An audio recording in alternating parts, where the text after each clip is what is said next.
This 5-month-old cutie that looks like a little Holstein is Moon Pie. She is beautiful. They've been calling her Moo Moo because she looks kind of like a cow with those spots.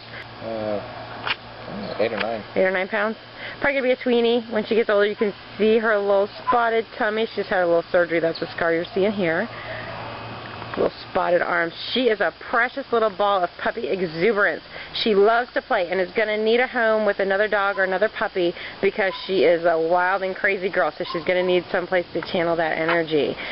So cute. She came from a high kill shelter and now is in rescue and happy as can be. You can see she calms down really nicely when you pick her up, but wants to play and race around with her friends when she's down on the ground. Oh, Moon Pie, you're such a good girl.